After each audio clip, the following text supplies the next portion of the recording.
I mean, I'm sitting in Bangalore, right? Proper dosa is a niche, even in I Bangalore. completely agree with you. That's why we started this place. I always felt like ramen is the Japanese rasam shadam. It's like a rasam rice for the Japanese. Yeah. You know, Smitha, when you said that Kavan and I were going to do it with you today, that we were going to have this conversation with you, I was like, I wonder why she's pairing Kavan and me. You know, what do we have sort of in similar? And then as the conversation went through, I found like so many things apart from just the fact that we're from I Bangalore. think she saw it beforehand. Yeah, I didn't. She said it. She opened with that thing. Yeah. She's like, oh, they have a lot of similarities. I think she's spoken to us enough. Then like, oh, why not? Boom.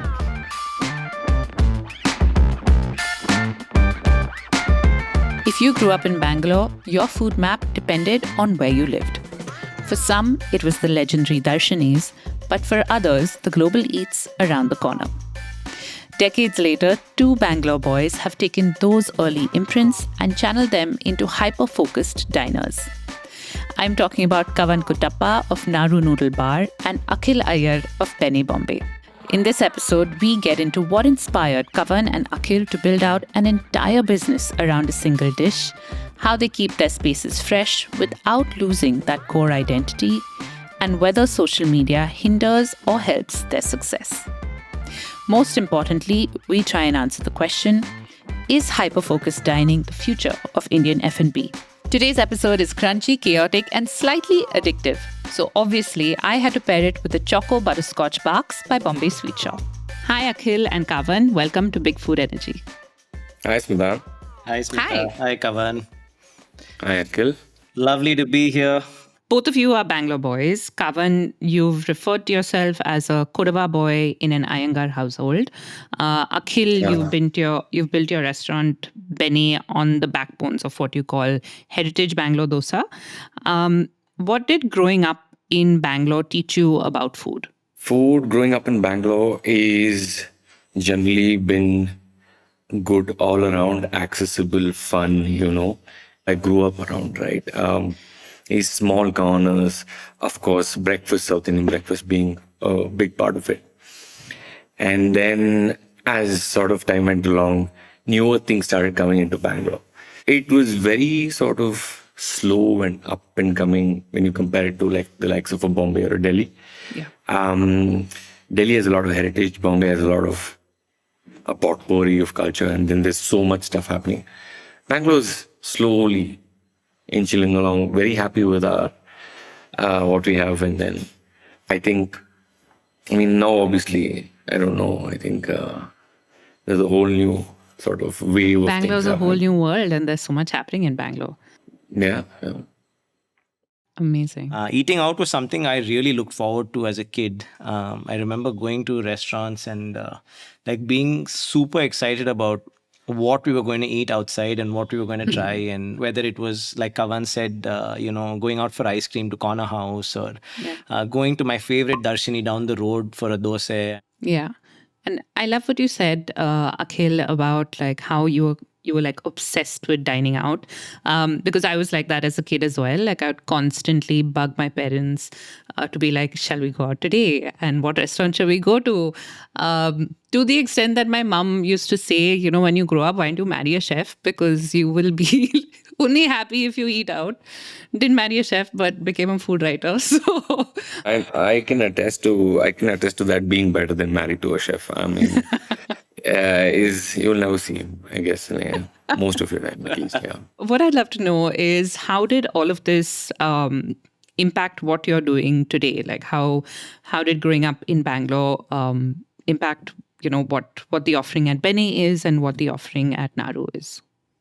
I mean, for me, it's for us at Benne, it's I've been in Bombay for about 12, 13 years now, and I had nothing to do with the food business. Completely, I was here to do something completely different. I'm in the filmmaking space. For us, for Shreya and me both, I think, that connection to our childhood, or the connection to that food or those memories of going to your neighborhood Darshini and eating with strangers, and just eating this simple food is the entire reason of why we started Benne. I ate ramen for the first time when I was like I think I was studying in New York, and then this was 2020 something. But it's the same. The reasoning is very similar. I ate it somewhere else. I couldn't find it here. But I've always liked small, cozy eateries. I think one place that my dad used to take me to, it's called Chick Fish Corner. Uh, it was a Mangalorean place. They did neer dosa and chicken, like three things. Again, three, four things. Yeah. Small. The whole idea was, hey, can I cook it? Because it's it's a completely different thing to cook. And then can I figure it out? That sort of that curiosity is what led to it. Obviously during the lockdown and the whole thing. Okay, so both Benne and Naru are hyper-focused restaurants. You're mainly focused on one hero dish. How has that original concept evolved since the launch? Has the idea of what the restaurant is maybe shifted over time? Yes, I think I was very happy to have like a small sort of, like a small ramen joint just on the bar. Right, that was 8 seats on the counter, and just serving ramen. But then slowly, when we trying to start the restaurant, you realize, hey, you can't just serve ramen. So then you add like some couple of things to just give you some time to give us some time also to make the ramen one by one. Yeah. Right?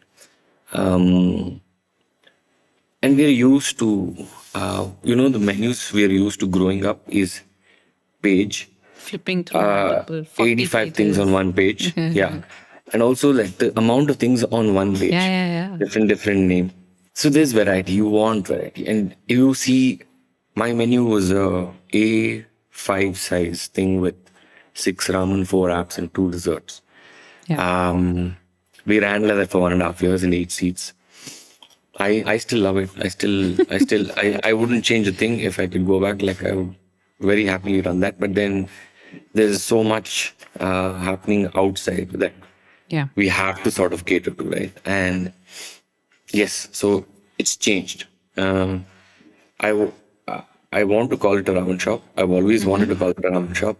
Now it's getting to be a ramen restaurant. Or You seem disappointed. Why do you sound disappointed? I just wanted to serve ramen. Like, Right. I probably do it at some point in time. One broth, one tank of soup, and just that every day. But Just you don't one. feel like even if you expanded the space and you just did how many things you started with, do you feel like people would get bored with that? Monotony sets in. But ramen, not with ramen, with the other stuff. Ramen is like dosa, masala dosa. By the way, Ramen, yeah. everywhere I've spoken, I do dosa references. Ramen is like dosa because you can go, you will have 3 types of dosa, 5 types of dosa. You're going to eat that one kind of dosa. Yeah. A plain dosa guy is a plain dosa guy. A masala dosa guy is a masala dosa guy. Some people like that red chutney on it. But you're going there for that dopamine For the sort base. of. Yeah. For that craving. Ramen is like that. I always felt like ramen is the Japanese rasam shadam. It's like a rasam rice for the Japanese. Yeah. It's like that fix. It's staple food. It's like their... It comes with a cult following. It's just popular. It's just it's televised a lot. Just comfort. When we came to you, it was just the bar and you didn't have the whole restaurant. Yeah. I love the simplicity of what you had. And, I never saw it as less options. But maybe I relate to that very strongly. There was one lady who walked in and she said, "This is it." She couldn't believe how... She literally, I think, felt like the restaurant ended before it started. But I mean, there's this thing about, Indians like choice. And which is why, of course, I guess so many restaurants opened with those, 40-page menus with like 80 things on one page. How did the two of you kind of deal with that? Do you find people, or did you find that people were kind of opposed to the idea of just like 5 things on a menu? Or did you find that people were kind of, because they were well traveled, were more accepting of the fact that, you have a small menu and that's it? I mean, firstly, to answer your previous question, Smitha, about Yes. evolving, we are still just a year old, so I feel like so far we've been quite true to what we wanted to start with. But I feel like, a sense of stagnation sometimes does set in. So we have one section of the menu which keeps changing. So like every 2-3 months, we do different specials. So like initially we did, akki roti and we just had akki roti and Mysore pak. Then we changed that. We brought in bisi bele baat for some time. So there's one section of the menu that sort of is Changing constantly. let's say evolving.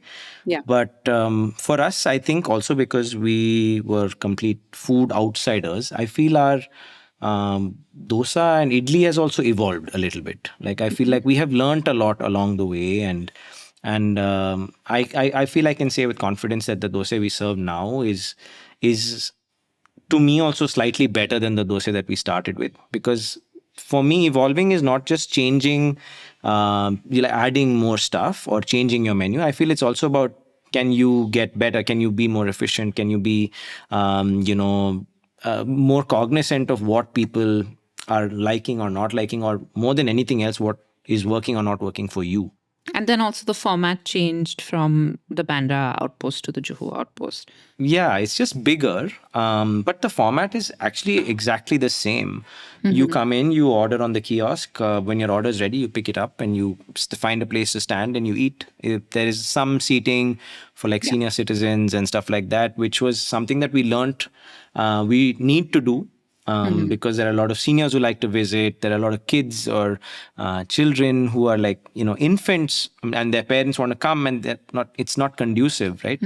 And the menu, like you were saying, I think your question was about like initially having like restaurants having a Choice and 40-page. Yeah. I've heard it a lot. I've heard that the interesting thing is that I've heard both sides of it. I've heard some people who come and say, I love that you do these 5 things or 3 things and you do them well. I love that you do that. And I've also heard, बस इतना ही है और कुछ नहीं है, चीज नहीं है, ये नहीं है, वो नहीं है, आप you should start neer dosa, you should start this, you should start that. And I love it. I love to hear these thoughts. But at the end of the day, I feel like you should take a call on what resonates with you and what makes sense to you. And we've tried to be true to that. If I had it my way, which I just said at the starting of this conversation, is one soup, one pot, serve. Obviously, then there's economics to it, and there's money, and then there's feasibility of running a business like that. When I started making ramen, I only made like chicken, and then I got my hands into pork. My mom used to see all the bones going, and she's like, I'm not eating that. She eats meat. But she's like, I can't eat that bone broth. She's very like... Now that I've seen how it's made. Yeah, she doesn't eat like anything she can't recognize. She's very happy with her chicken and lamb and all that. Yeah. So I made my first veg ramen because she was not eating my food. So I said, okay, let me think about it. I had no reason to make a veg ramen when I didn't have a shop. This was me making takeaway. I was happily selling the meat, not a shop. So that I think it started there. South Indian breakfast it's vegetarian. I mean, like everybody. You're not counting anyone out. There is one version of sushi I like. It's that hand roll. I think Smitha's had it once or twice. You might have had it. And so we added that. That's the only rice on the menu. Okay, so both of you touched upon like a very interesting topic. What I want to explore is, Akhil, do you think that India can accept dosa the way it sees ramen? So like ramen is highly respected. You sort of see it in this very like MasterChef, fine dining-y kind of zone. But dosa is yeah, I mean, there's a certain amount of like respect that comes for Japanese cuisine, for the technique, for all of this stuff. Accessibility also, maybe more, I mean, more niche than dosa, definitely, right? 100%, 100%. But if you look at it, dosa is, it's still quite complex in Proper terms of dosa is a niche fermentation. only. Proper dosa is a niche. Let me tell you that. I mean, No, I'm I'm sitting with in you. Bangalore, right?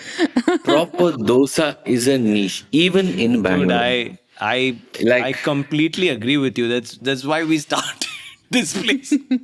You get dosa everywhere over here, but it's not Correct. proper dosa. and there's a Bombay based, I think he's a Mangalorean guy or Bombay based something. He's like a social media influencer or a comedian. Rosha, I think Yeah, his that name guy. is. Yeah, that guy. So he started a dosa bachao andolan. Yeah. Ramen's no royalty status. Let me tell you that. In Japanese cuisine, it's on somewhere on the bottom of the totem pole. The, I think there are two ways to Yeah. look at your question, Smitha. One is that, is would dosa ever reach the status of a ramen, right? And secondly, would ramen ever reach the scale of dosa? Yeah. Right, there are both different ways of looking, I mean, with India as a context. Correct. They're so different, because one is so much more accessible, like so much more, like we have hundreds of years of knowing what a dosa is, but if you go to some interior part of Tamil Nadu or Kerala or something, they may not have even heard of ramen, right? Yeah. But let's talk about the first thing, which is, can dosa be elevated to the status of ramen? Right. I think more than elevating it to a status of ramen, I think just giving it respect is enough. Because, like, I feel like, especially in Bombay, it was taken for granted. Yeah. It was it's this papery thin thing. Whether it's a khakra or a dosa, one doesn't No really know one the knows. difference. And, you put a bunch of stuff on top of it so that you don't even know what is the bottom. You don't know Yeah. what the base is. Right. So I feel like for us, it was more a question of giving respect to that food. I mean, why does it have to compare with the ramen?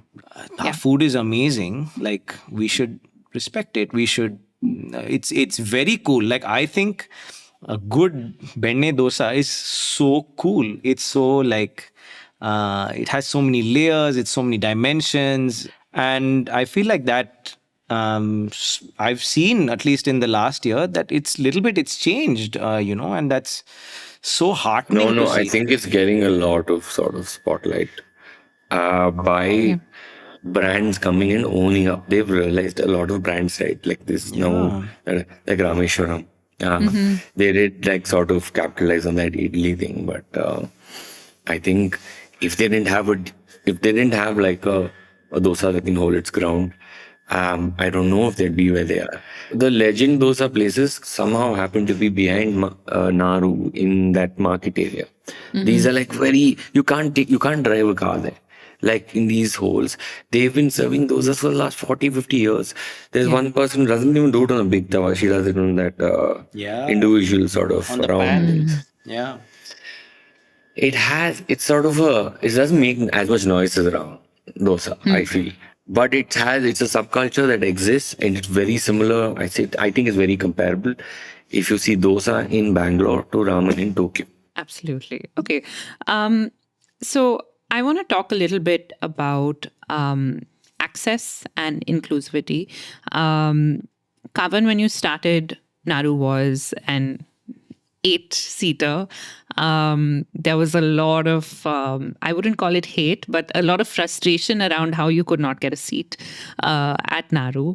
Akhil, you kind of had a different approach, but a similar kind of problem because there were long lines outside a Bandra outlet to eat. People could understand why people were lining up to eat dosa. And, were wondering whether it's worth the hype. So if you could talk to me a little bit about, was it more by nature of what you wanted to build in terms of, I want to start small and then slowly expand? Or did you feel the need to maybe restrict access a little bit initially to create some amount of curiosity?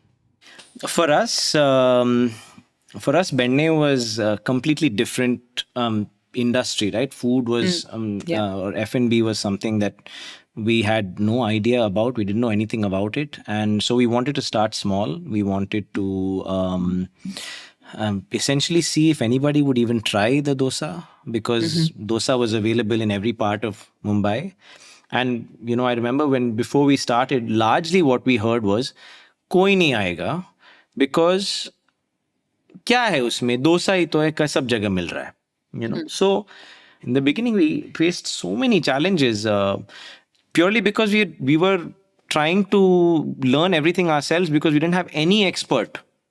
We were I was the dosa guy, and so starting small in that case was a blessing, because we were able to contain the magnitude of a problem.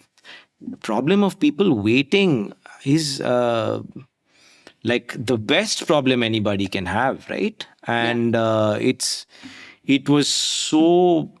I remember in the beginning, it was I remember people would be waiting outside, and everybody would say, "Oh, it's amazing! People are waiting outside." And if you saw me, I was just in fear.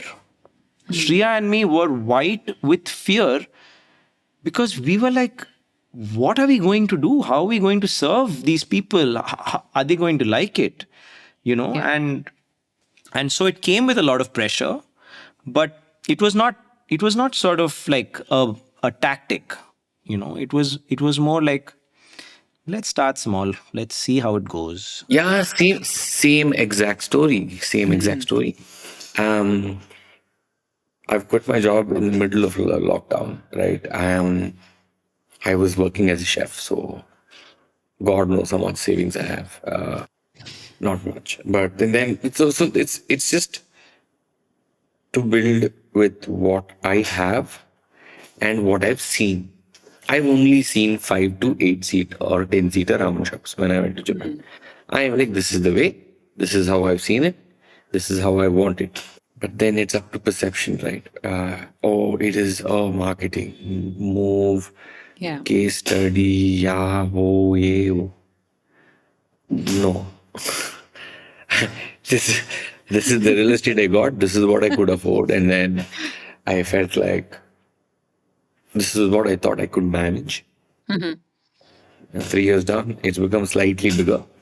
That's what it is. I mean, that's what gets people curious, and they want to come back to keep trying it, right? Because you couldn't get in the first time. I heard that people were in Bangalore, of course, such a Bangalore thing. People were writing scripts and code to get a reservation at Naru. This is like peak Bangalore. There are many other theories also, that he actually does not keep the slots available, and that he's given it to his friends. And a lot of this. How many friends will I have? Like week on week, and these friends will come and they'll keep eating the same food. Such good friends I have. Like every week they come for my ramen. And that's about like 600 friends that I repeatedly keep coming to my restaurant. This friend. Yeah. I mean, I remember we got a lot of 1-star reviews on Google, because if we were not we were open initially only in the evenings, or for some time in the day. And I remember seeing a bunch of reviews. I went there in the morning with my walking group, and it was closed. 1 star, Or, it's like so many things like this. There was a waiting outside, and why is the place not bigger? 1 star. And so people hadn't actually tried the food or been inside. They were just done with the waiting. And I mean, they got frustrated, and that's fine. And I get it. You have a right to your opinion, and you have a right to say whatever you want. But I mean, in his case, or even in my case, we're not trying to make it difficult for anybody. That was not the intent, or it's not a gimmick.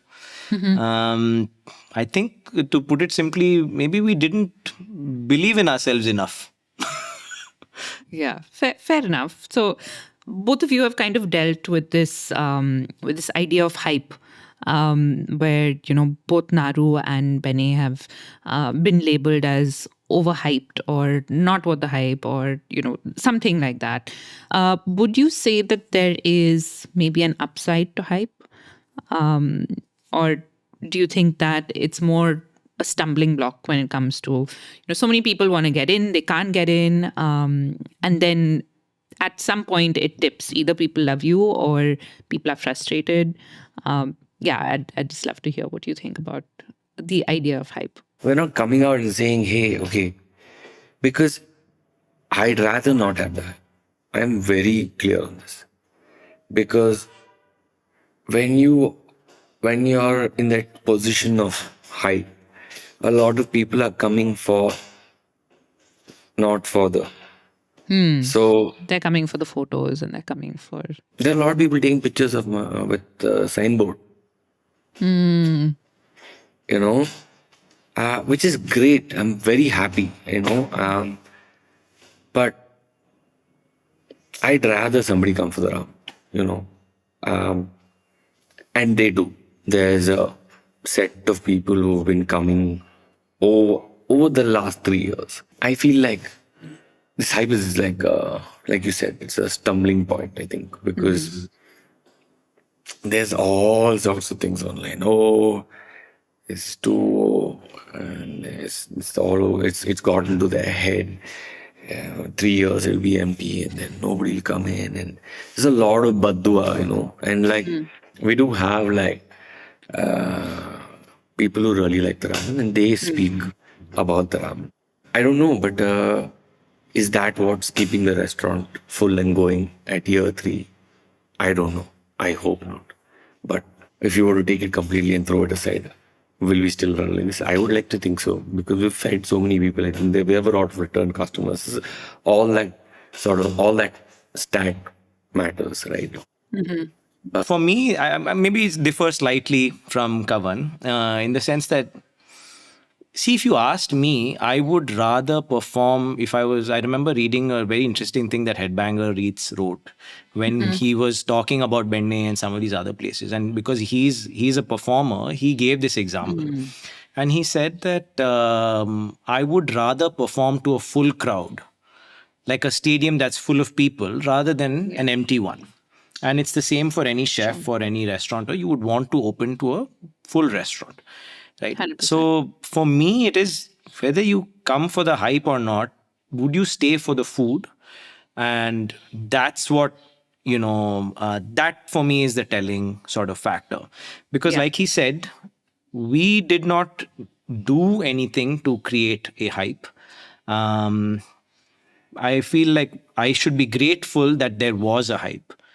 Saying whatever they were saying about it. Because why? Because it created an interest in the space. Yeah. And more importantly, There's a lot of curiosity. It created an interest in this food category. Yeah. Which to me is a bigger win than Benne itself, So the stuff that I like to read is when I convert a person. When they say, I'm coming to see like a hype check.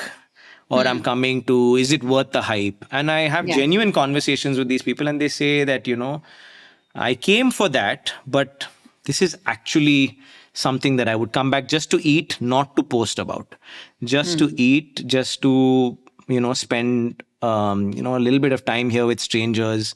Or, like that to me is, I feel something that is getting someone in the door is not a bad thing. What happens after that, I feel, is on you. Are you serving 100%. A good enough product? Are you providing a good enough experience? Are you making it worth their while? Fair enough. Linked to hype is obviously social media. Both of you have quite different approaches to social media. Akhil, I think your approach is quite democratic, where, you started documenting just basically from day 0 of Benne to building the restaurant and all of the craziness that happened. And Kavan, you kind of, you're not so big on social media in terms of, talking about the food or anything. what is your relationships with social media, and how did you sort of decide how to take these approaches? Like for say Instagram, for like, I mean, I think that's what we're mostly talking about, was very sort of crucial and pivotal in sort of building Naru out to what it was. Now it becomes a place where I can't put up anything. I can't put up a single picture. Right. It's just go see anything we put up and read the comments. It's just hard. It's just so hard. I can't pick up a nice picture. If I put up a nice picture, hey, I think you should make it more accessible. Then start putting pictures. Yeah, haters gonna hate. But what started off as a marketing tool, sort of, or a marketplace for the ramen itself, is, and then midway through, we had some really nice stuff happening, events, pop ups, capturing that. Now we do talk about the food a lot now. We're focusing on just talking about the food. I think social media for us was we're not experts as well. I mean, I have a advertising background in the sense that I produce commercials, so I have some understanding about media in general. Yeah. But I think the dark horse was Shreya, because Shreya is a psychologist and she's a therapist. She's a counseling psychologist, and that's her background. So she understands people a lot more than I do. And it happened a little bit by accident, kind of. When we were starting Benne, and when we were the initial days of setting up the restaurant, setting up the cafe, there were like so many different experiences that we were having.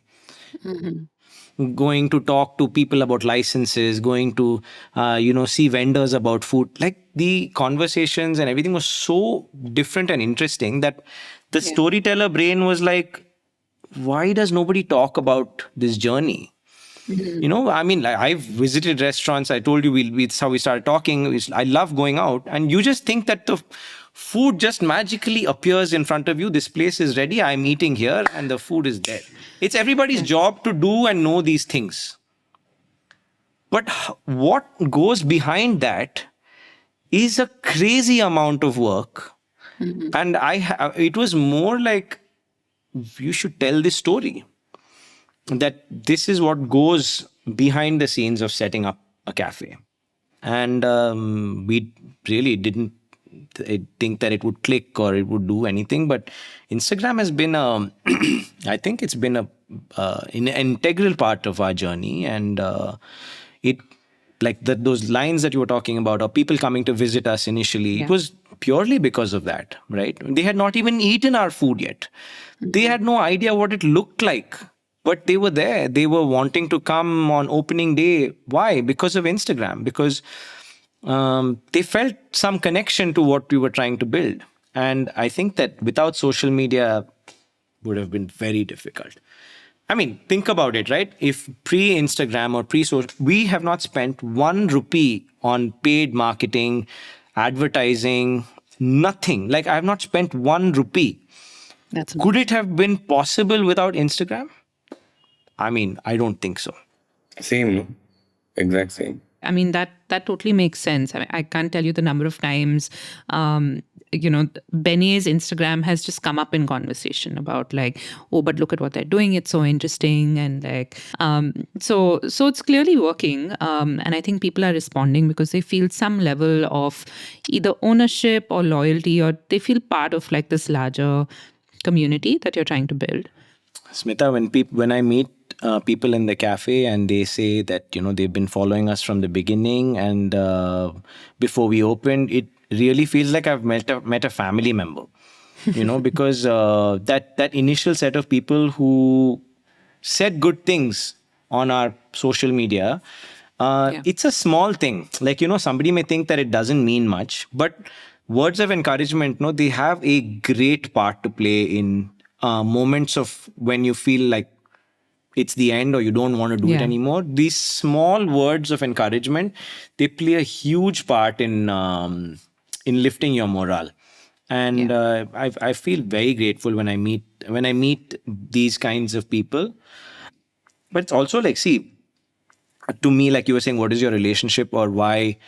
For me, I feel like social media is a very fine, there you have your boundaries, I have mine, and we have to coexist is how I view social media. It's not overkill, it's more like coexisting, you know. Okay, so you've both in the past said that you're not rushing to scale. Benne has 2 locations. Kavan, I know that there's no Naru 2.0 coming to Delhi. I was looking. Okay. I spent 1 year just looking for spots, and I really thought we needed another one. I just want to get into this reservation and just you do a walk-in store like Benne, where you go a kiosk and I've seen it for ramen in a couple of spaces in Japan also, like a little modern sort of chic approach to it, as opposed to just sitting on the counter and then if there's one ramen, there's no need of that machine, right?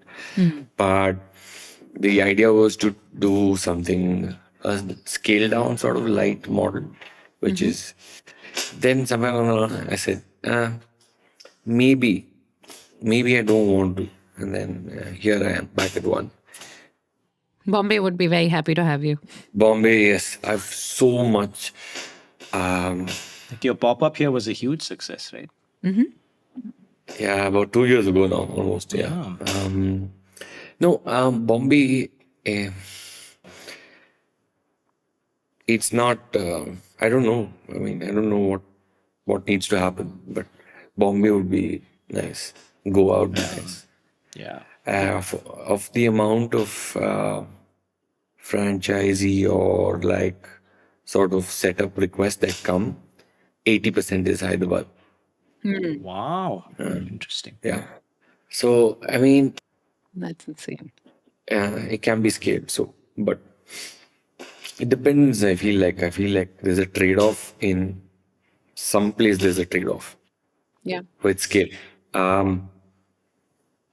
Work-life balance, product quality, yada yada, all that.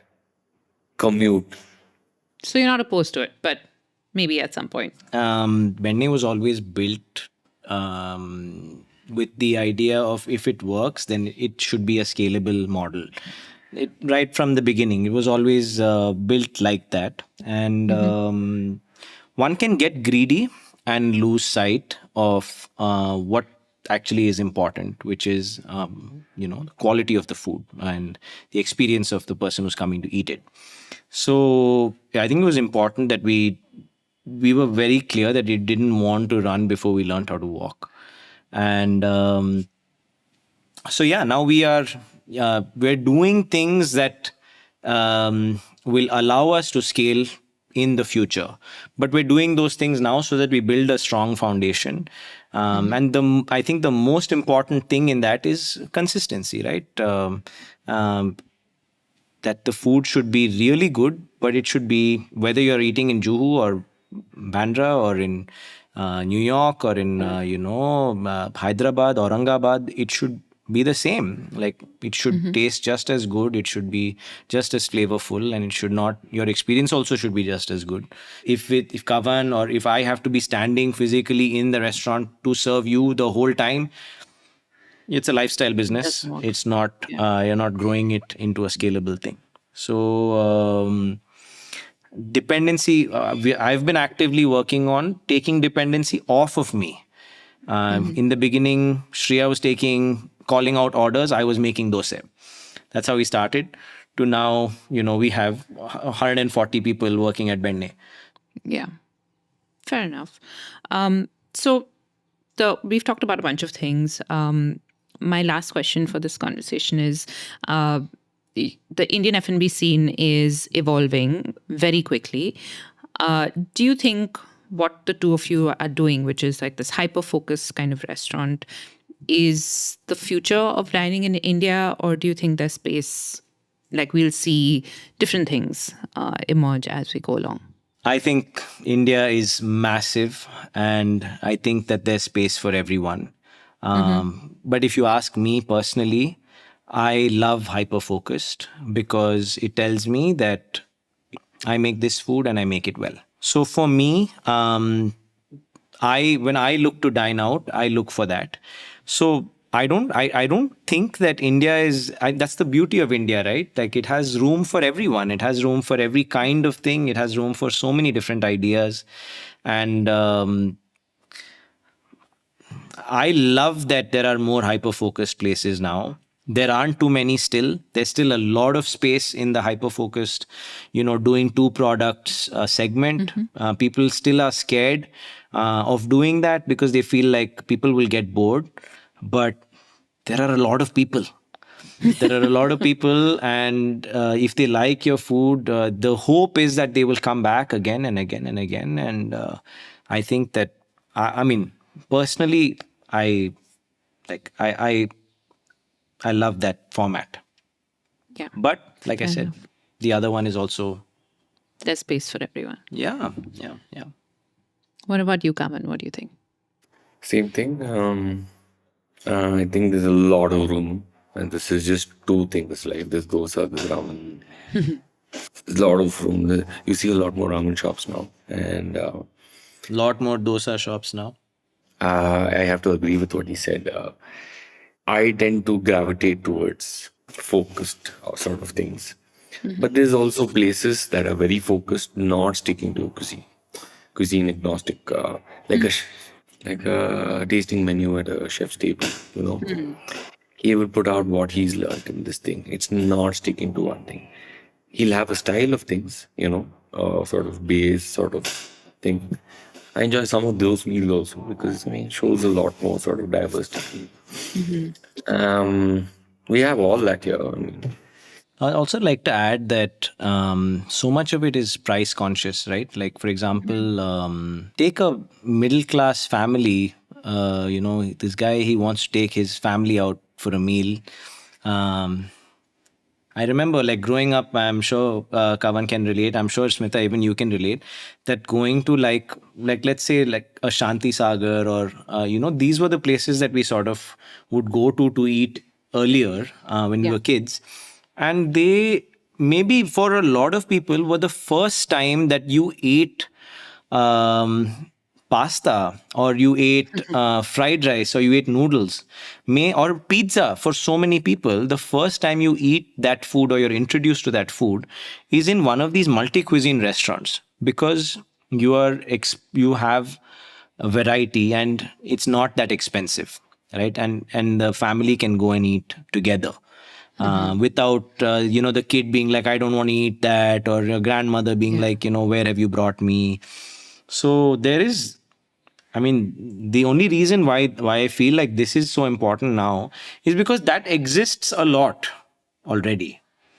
So therefore, like, having more hyper-focused restaurants at different price points, not just in a fine dining space. Setting, yeah. Something which is like for, more accessible, but great quality, because you're only doing that many things, I feel there's a lot of room. And I think people could explore that for sure. Amazing. Okay, great. Super. Thank you so much. We're going to quickly play a game before we end this chat. Was it rapid fire? It's some form of rapid fire. Akhil and Kavan, basically you are pretending that you're running each other's restaurant for a day. Oh, wow. So making the decisions, changing the menu, handling chaos, dealing with the trolls. So I'm just gonna ask you a bunch of questions and you can respond with the first thing that comes to your mind. You're in the kitchen.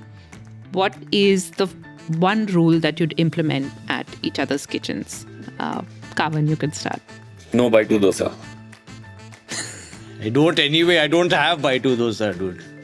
So yeah, I would just enforce it. You would enforce so it. no 1 by 2. In No case somebody sharing. asks it. No sharing. I'd print it as a nice little thing.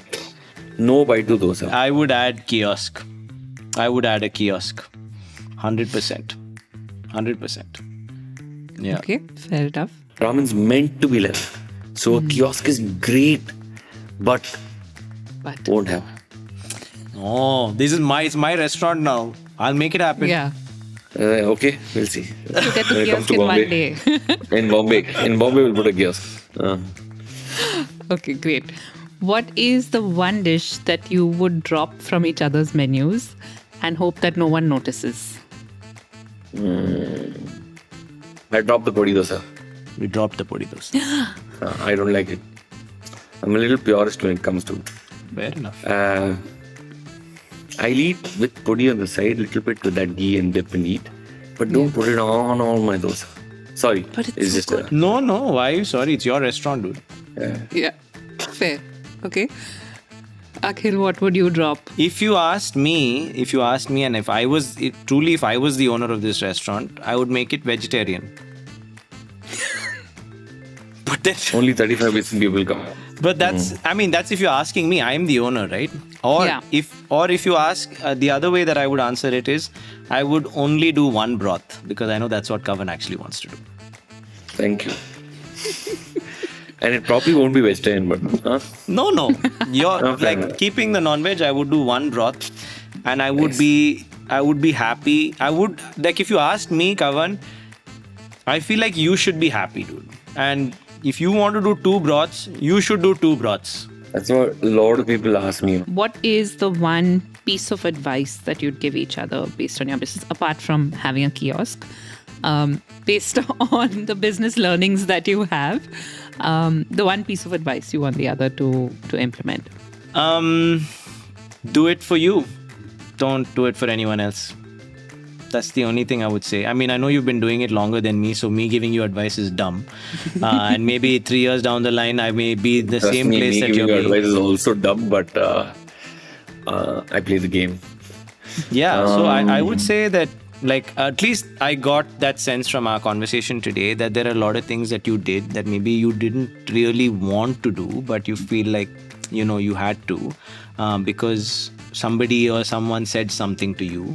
I would say, of course, Honestly, keep business in mind, but, I'm glad you think that way because nobody really thinks that way. They're like, okay, this is to do whatever you want.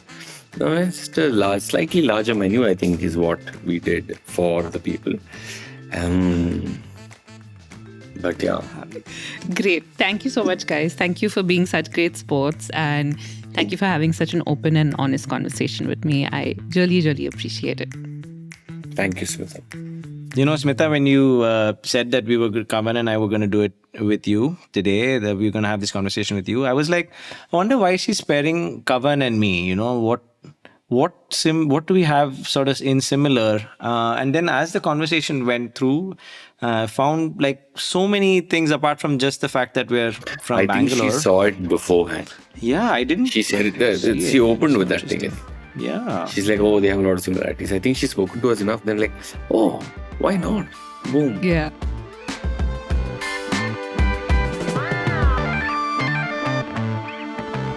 If you enjoyed this episode, don't forget to show us some love. Hit like, drop a comment, and scribble it in chutney. We're on YouTube, Spotify, and wherever food memories live. And tell us, which dish from your childhood lives rent-free in your head?